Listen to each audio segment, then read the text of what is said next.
Hello friends, welcome in our channel. मैं हूं आपका दोस्त गोविंद शर्मा और सरस्वती ऑनलाइन प्लेटफॉर्म पर आपका स्वागत करता हूं। ठीक है, हम पढ़ रहे हैं रक्त के बारे में, रुधिर के बारे में हम पढ़ रहे हैं और इंग्लिश में बोले तो ब्लड के बारे में हम यहां पर पढ़ रहे हैं। ठीक है, और पिछली वाली वीडियो में हमने क्या किया था बता दो जरा एक बार आप बताने की कोशिश करें कि सर हमने किया था कंपोजिशन ऑफ ब्लड। हिंदी में क्या बोलेंगे? हमने सर पढ़ा था क्या? खून या फिर रक्त के क्या पढ़ा था? हमने घटक पढ़ने की कोशिश हमने की थी।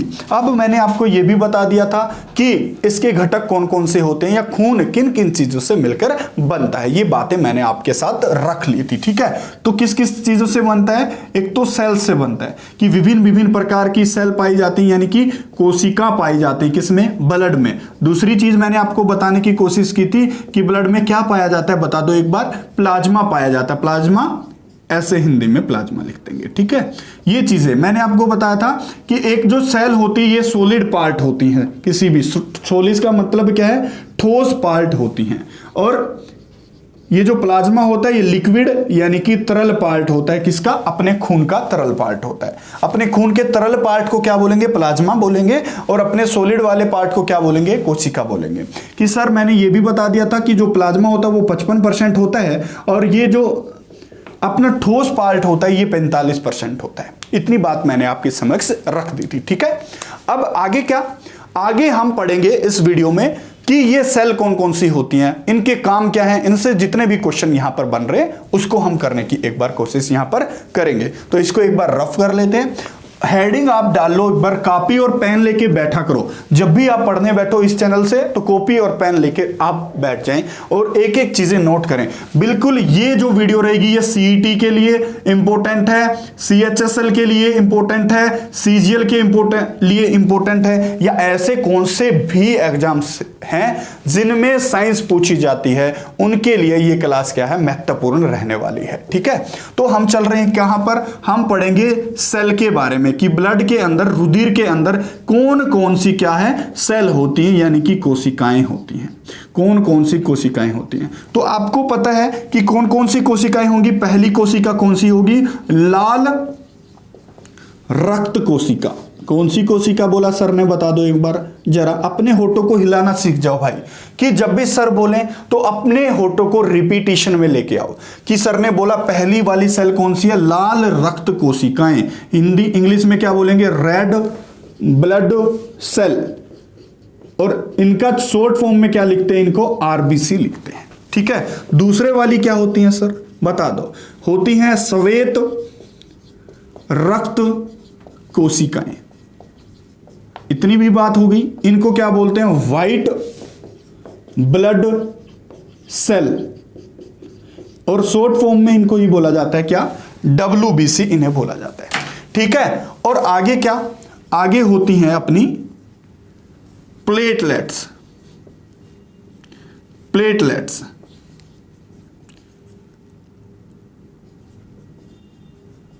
ठीक है, ये 3 प्रकार की सेल है जो हमारे रुधिर में, हमारे रक्त में, हमारे खून में पाई जाती हैं। ठीक है, इतनी बात होगी। अब इसको हम 1 बाय 1 पढ़ने की कोशिश करेंगे सर। क्या? पहले को हम पढ़ेंगे रेड ब्लड सेल यानी कि लाल रक्त कोशिकाएं। लाल रक्त कोशिकाओं के बारे में पहले पढ़ लेते हैं हम कि कितने कितने क्वेश्चन आते हैं, कैसे कैसे आते हैं। तो पहले मैं यहां पर देखो हिंदी में अभी मैं शॉर्ट फॉर्म में आरबीसी ही लिखूंगा। आरबीसी यानी कि लाल, क्या लिख रहा हूं? लाल रक्त कोशिकाएं। हिंदी के लिए मैं हिंदी प्रयोग कर रहा हूं, लेकिन इंग्लिश वालों के लिए मैं क्या प्रयोग करूंगा? आरबीसी ही प्रयोग करूंगा। देखो क्वेश्चन कैसे पूछेगा कि आरबीसी का बायो में किस नाम से जाना जाता है? आरबीसी को। तो आपका आंसर रहना चाहिए क्या? एरिथ्रोसाइट्स। एरिथ्रोसाइट्स जाना जाता है। हिंदी में क्या बोलेंगे?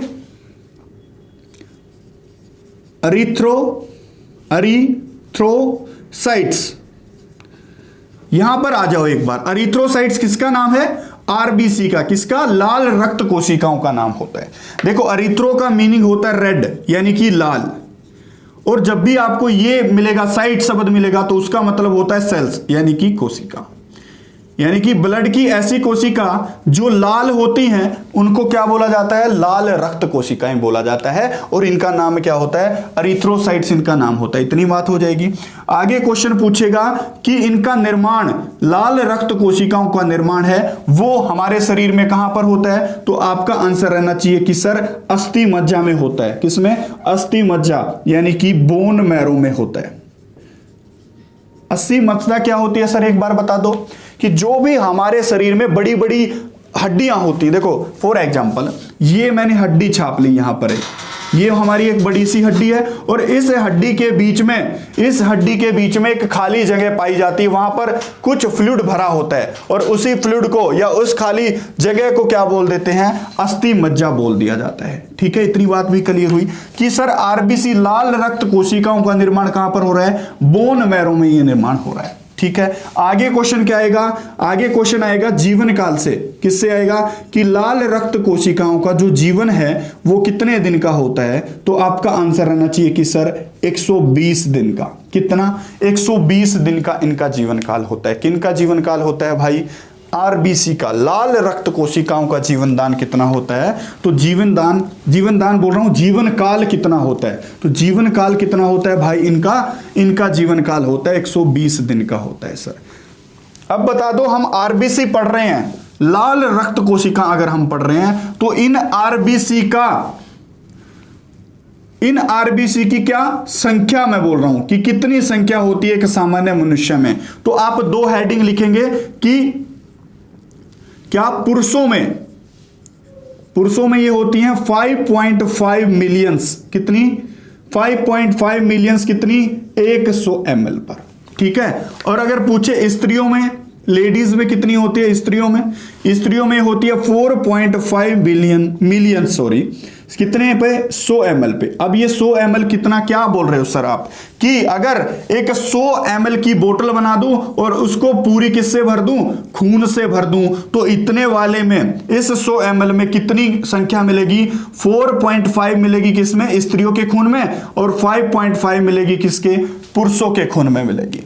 हो जाएगा। पुरुषों में कितनी पाई जाती हैं? आरबीसी की लाल रक्त कोशिकाओं की संख्या कितनी होती है? तो 5.5 मिलियन पर 100 ml खून के ऊपर इतनी होती है।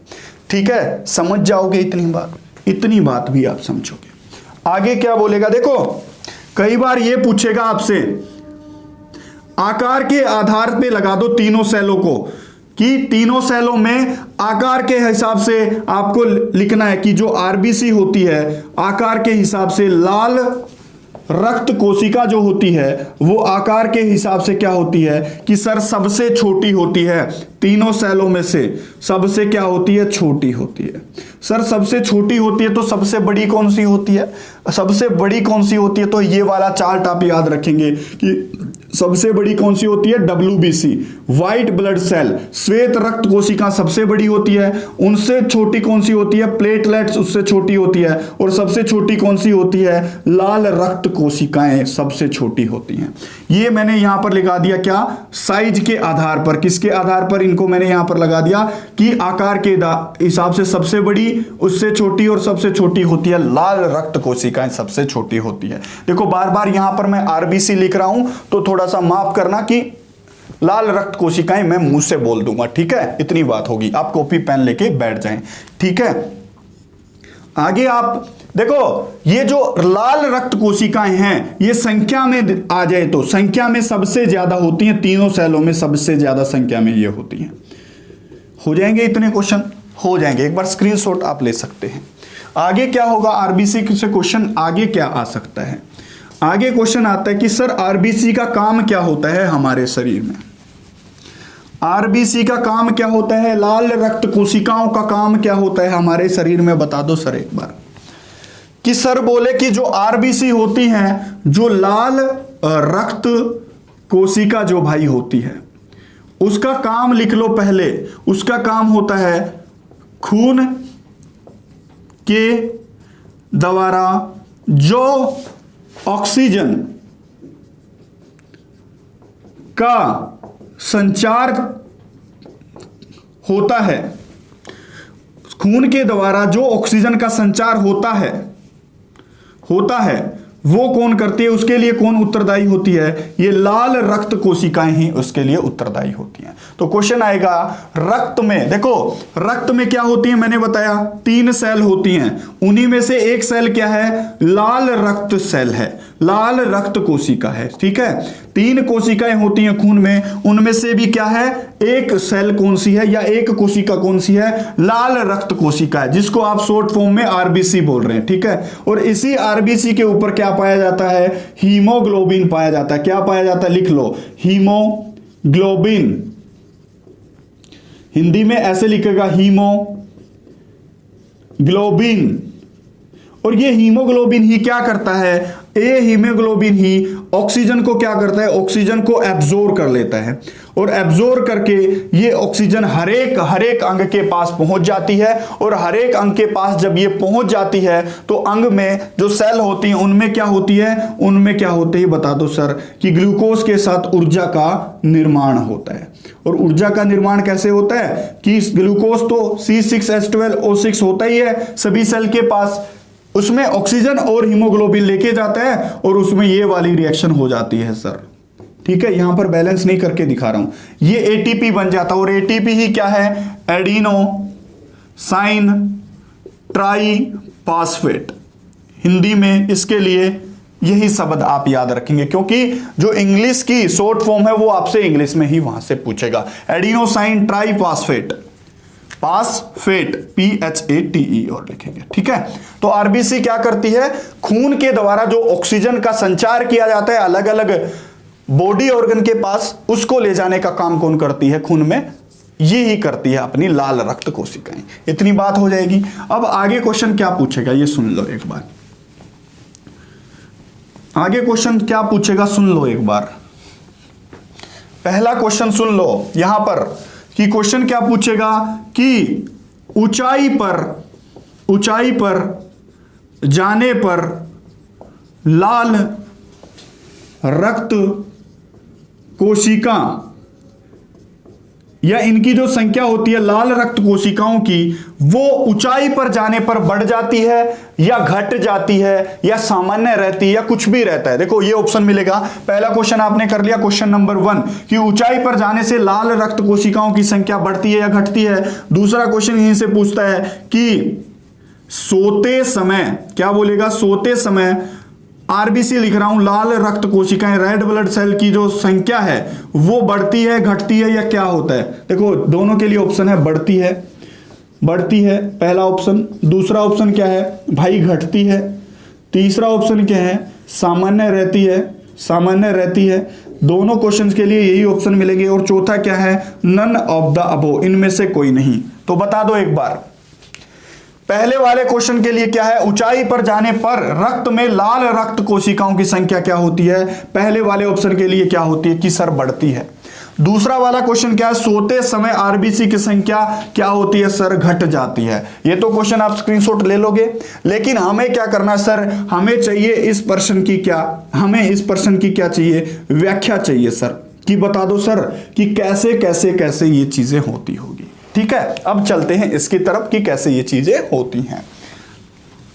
लाल रक्त कोशिका पढ़ रहे हैं और इसी में बायो का दूसरा जो टॉपिक है उसको हम करने की कोशिश कर रहे हैं। अगर आप इस चैनल पर नए हैं तो इस चैनल को सब्सक्राइब आप कर सकते हैं। ठीक है, आगे चलते हैं क्या कि इन दोनों क्वेश्चंस का कि ऊंचाई पर जाने पर सर ने क्या बताया, ऊंचाई पर जाने पर क्या बताया कि बढ़ती हैं, और सोते समय सर ने क्या बताया, सोते समय सर ने क्या बताया कि कम हो जाती। इन दोनों बातों को या इन दोनों को क्वेश्चन को आप याद रखें। ठीक है, याद रखें, अभी बता रहा हूं कि क्या होता है। कि आगे क्वेश्चन देखो, आगे क्वेश्चन आएगा प्लीहा से। प्लीहा किसको बोलते हैं, इंग्लिश में बोलते हैं किसको, स्प्लीन को बोलते हैं भाई, किसको, स्प्लीन को। और स्प्लीन को क्या बोलते हैं, स्प्लीन को हिंदी में एक शब्द और दिया जाता है, क्या, तिल्ली शब्द दिया जाता है। कौन सा शब्द दिया जाता है स्प्लीन के लिए भाई, तिल्ली शब्द दिया जाता है। और ये तिल्ली क्या करती है, हमारे, क्या बोल रहा हूं, हमारे शरीर में खून को क्या करती है, फिल्टर करने का काम करती है। फिल्टर समझ रहे हो, फिल्टर करती है हमारे खून को। ये इतनी बात होगी। और स्प्लीन को क्या बोला जाता है, स्प्लीन को लाल रक्त कोशिकाओं का कब्रिस्तान बोला जाता है। क्या बोला जाएगा भाई? कब्रिस्तान बोला जाएगा। क्वेश्चन आएगा लाल रक्त कोशिकाओं का कब्रिस्तान किसे बोला जाता है? तो प्लीहा को, स्प्लीन को या फिर तिल्ली को ऐसा बोला जाता है। अब देखो कैसे क्यों बोला जाता है कि एक क्वेश्चन और आएगा ब्लड, क्या क्वेश्चन आएगा? ब्लड बैंक ऑफ बॉडी, हमारे शरीर का ब्लड बैंक। मैं हिंदी में बोल रहा हूं, इंग्लिश में लिख रहा हूं, समझ जाओ, लिख लो एक बार। ब्लड बैंक ऑफ बॉडी, हमारे शरीर का लिखो, लिख ही देता हूं, शरीर का ब्लड बैंक। ब्लड बैंक किसे कहते हैं? तो भी आंसर क्या रहेगा कि सर स्प्लीन रहेगा। ठीक है, इतनी समझ गए। अब इसकी समझ बनाते हैं। देखो क्या, जो अपना स्प्लीन होता है, उस स्प्लीन में जब भी हमारा शरीर आराम करता है तो हमारा शरीर अपने रक्त में से क्या करता है? उस आरबीसी को, क्योंकि जब हम सो रहे हैं, देखो सुन लो, जब हम सो रहे हैं तो हमें ऊर्जा की मात्रा क्या चाहिए सर? कम चाहिए। ऊर्जा की मात्रा कम चाहिए तो हमें एक बात याद रखना कि ऑक्सीजन की मात्रा भी क्या चाहिए? हमें कम ही चाहिए। और जब भी ऑक्सीजन की मात्रा हमें कम चाहिए तो हमें आरबीसी में क्या, लाल रक्त कोशिकाओं में जो हीमोग्लोबिन होता है वही ऑक्सीजन का क्या करता है? संचार करता है। तो हमें आरबीसी की भी मात्रा हमारे शरीर में क्या करना है? कम करना है। तो सोते समय हमारे शरीर को ऊर्जा की कम आवश्यकता होती है, इसलिए आरबीसी की संख्या, लाल रक्त कोशिकाओं की संख्या भी कम हो जाती है। लेकिन ये आरबीसी कहां जाके स्टोर होती है? तो आपका आंसर रहना चाहिए प्लीहा में जाके स्टोर होती हैं। और आरबीसी 120 दिन का इनका कार्यकाल होता है और इस दौरान इनकी मृत्यु भी हो जाती है। अब कई जिनका कार्यकाल नजदीक लग रहा है, जिन भी लाल रक्त कोशिकाओं की मृत्यु होगी, वो मृत्यु कहां पर जाके होती है? लाल रक्त कोशिकाओं में इनकी मृत्यु हो जाती है। इसलिए लाल रक्त कोशिकाओं का कब्रिस्तान तो किसे बोला गया? प्लीहा को इनका कब्रिस्तान बोला गया। और जब भी हमें आराम की स्थिति में होते हैं तो ये आरबीसी या लाल रक्त कोशिकाएं कहां पर जाके स्टोर होती हैं? प्लीहा में। इसलिए इसको क्या, शरीर का ब्लड बैंक बोल दिया गया। ठीक है। और जब हम ऊंचाई पर जाते हैं, देखो यहां से क्वेश्चन लगाना, ये वाला क्वेश्चन, ऊंचाई वाला क्वेश्चन देखो, जब हम ऊंचाई पर जाते हैं तो आपको पता है एटमॉस्फेरिक प्रेशर क्या हो जाता है? कम हो जाता है। वायु दाब क्या हो जाता है जब हम ऊंचाई पर जाते हैं? तो सर कम हो जाता है। अब कम हो जाने के कारण ऑक्सीजन की मात्रा भी क्या हो जाती है? कम हो जाती है। और जब ऑक्सीजन की मात्रा हमारे शरीर में कम हो जाती है तो ऑक्सीजन को ले जाने में कौन सहायता करता है? बताना एक बार। आरबीसी, लाल रक्त कोशिकाएं। और इसलिए हमारे शरीर में ये प्लीहा से उठकर ये आरबीसी हमारे खून में मिक्स हो जाती हैं। और इसी दौरान ऊंचाई पर चढ़ने से वायु, ऑक्सीजन की कमी हो जाने के कारण हमारा शरीर उसको इमरजेंसी घोषित करता है और ऑक्सीजन को ले जाने वाले तत्वों यानी कि लाल रक्त कोशिकाओं की संख्या हमारे शरीर में बढ़ने लगती है। तो ऊंचाई पर जाने पर संख्या क्यों बढ़ती है? सोते समय इनकी संख्या क्यों घटती है? इसके बारे में आपको शायद आंसर मिल गया होगा। ठीक है, हो जाएगा क्वेश्चन, हो जाएगा, बहुत बढ़िया। आगे लाल रक्त कोशिकाओं से कैसे कैसे क्वेश्चन पूछेगा या क्या आपसे पूछेगा, उसके बारे में थोड़ा सा हम एक बार देख लेते हैं कि कौन सा क्वेश्चन पूछेगा। देखो क्या पूछेगा।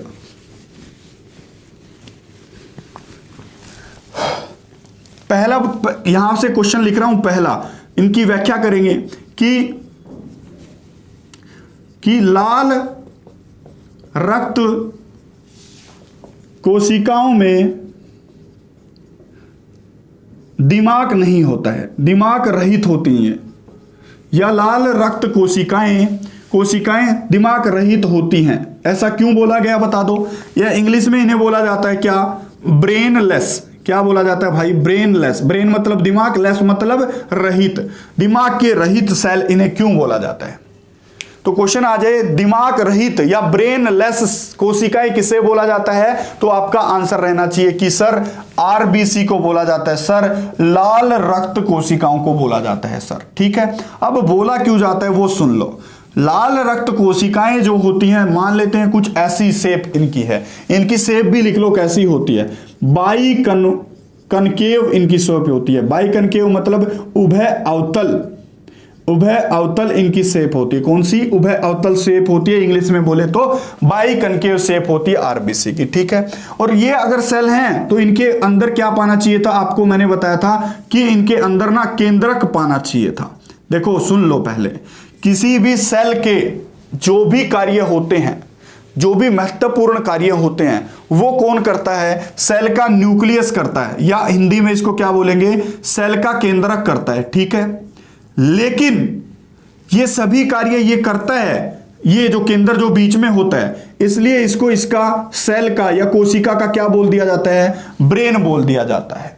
लेकिन आप हमेशा याद रखेंगे कि जो आरबीसी होती हैं, लाल रक्त कोशिकाएं जो होती हैं, इनमें भाई साहब ये केंद्रक नहीं पाया जाता है। तो अगर ये केंद्रक नहीं पाया जाता आरबीसी में, और इस केंद्रक को क्या दिमाग बोलते हैं किसी भी सेल का, तो बता दो क्या आरबीसी लाल रक्त कोशिकाएं दिमाग रहित सेल होंगी या नहीं होंगी? तो आपका आंसर होगा कि सर होंगी। ठीक है, हो जाएगा?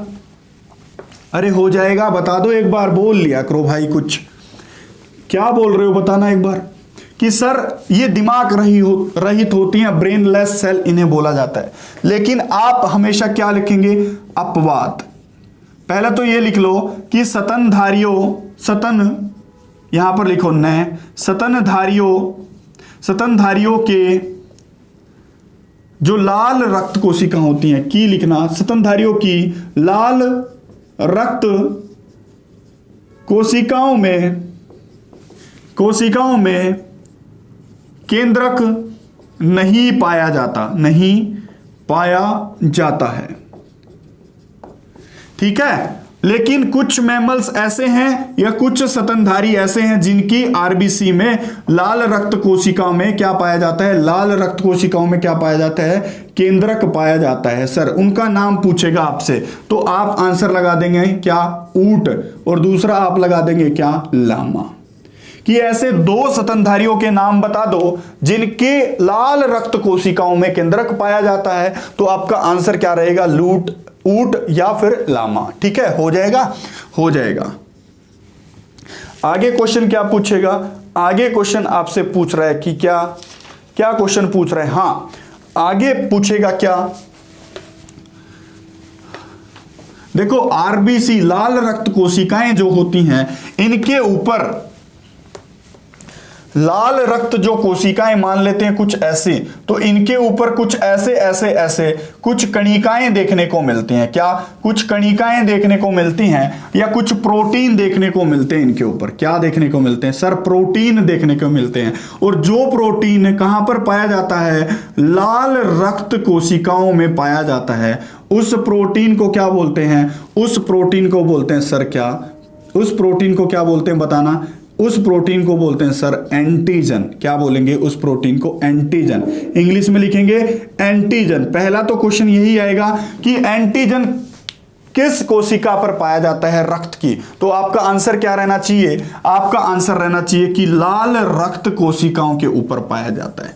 अब ये एंटीजन्स क्या करता है, सुन लो, ये हमारी प्रतिरक्षा प्रणाली को क्या करता है, एक्टिव करता है। किस चीज को एक्टिव करता है, हमारी प्रतिरक्षा, जो रोगों से लड़ने की हमारी क्षमता होती है, उस क्षमता को क्या करता है, एक्टिवेट करने का काम करता है। और ये पाया कहां पर जाता है, ये पाया जाता है लाल रक्त कोशिकाओं पर। लाल रक्त कोशिकाओं पर एंटीजन नाम का एक प्रोटीन पाया जाता है जो हमारी प्रतिरक्षा प्रणाली को क्या करता है, बता दो एक बार, एक्टिवेट करता है। ठीक है, इतनी बात हो गई। आगे एंटीजन से लिखेंगे, इसी के कारण एंटीजन से ही ब्लड ग्रुप तय किए जाते हैं। किसी के अंदर कौन सा ब्लड ग्रुप होगा, यह मान लिया जाएगा किसके ऊपर, एंटीजन्स के ऊपर यह निर्धारित किया जाता है कि किसी के अंदर कौन सा ब्लड ग्रुप पाया जाएगा। ठीक है, अब ब्लड ग्रुप देखना कि जो एंटीजन होते हैं सर, एंटीजन जो होते हैं वो कितने प्रकार के होते हैं, एक तो ए एंटीजन होता है और एक बी एंटीजन होता है। दो प्रकार के एंटीजन्स होते हैं भाई। और जिन लोगों की आरबीसी पर, लाल रक्त कोशिकाओं पर ए प्रकार का एंटीजन पाया जाता है, तो उसका ब्लड ग्रुप क्या हो गया, ए ग्रुप का हो गया। ठीक है, और जिसमें बी पाया जाता है उसका ग्रुप क्या हो गया, बी ग्रुप हो गया। इतनी बात समझ गए, बी ग्रुप उसका हो गया। और जिसमें दोनों पाए जाएंगे उनका कौन सा हो गया, ए बी ग्रुप हो गया। और जिस ग्रुप में या जिस भी बंदे के आरबीसी पर, लाल रक्त कोशिकाओं पर कोई भी चीज या कोई भी एंटीजेंस नहीं पाया जाता, उसको रखते हैं हम कौन से ग्रुप में?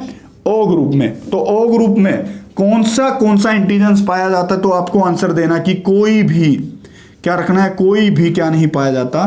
कोई भी एंटीजन यहां पर नहीं पाया जाता है। ठीक है, हो जाएंगे क्वेश्चन, हो जाएंगे। अब एंटीजेंस भी आपने देख लिया, आगे वाले क्वेश्चन में क्या देखेंगे कि सर एक बार ये तो बता दो कि कौन कौन सी चीज हमारी, या कौन कौन सी चीज हम खाएं तो हमारा जो खून है वो बन जाए। देखो, हमारे खून को बनाने में सहायक होते हैं क्या? B6 विटामिन, लिखना B9 विटामिन और B12 विटामिन हम खाएंगे। कौन से विटामिन खाएंगे?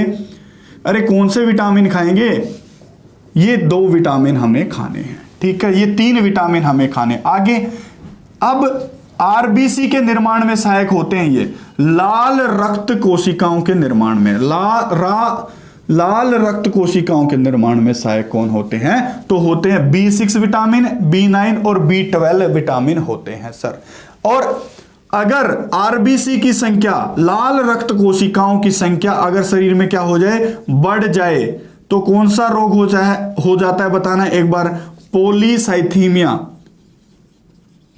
कौन सा रोग हो जाता है? आरबीसी की संख्या बढ़ने से पॉलीसाइथीमिया रोग हो जाता है। और लाल रक्त कोशिकाओं, आगे बोलेगा लाल रक्त या आरबीसी के कारण लाल रक्त कोशिकाओं के घटने से कौन सा रोग हो जाता है? तो आपको याद रखना है कौन सा? थैलेसीमिया। थैलेसीमिया रोग किसकी कमी के कारण होता है? तो आरबीसी की कमी के कारण। और पॉलीसाइथेमिया किसकी अधिकता के कारण? तो लाल रक्त कोशिका या आरबीसी के कारण होता है। तो इस वीडियो में हमने आरबीसी पढ़ने की कोशिश की है। अगर ये वीडियो सीरीज आपको अच्छी लग रही है तो यार एक बार प्यारे प्यारे कमेंट कर दें, वीडियो को लाइक कर दें, चैनल को सब्सक्राइब आप कर ही सकते हैं। धन्यवाद।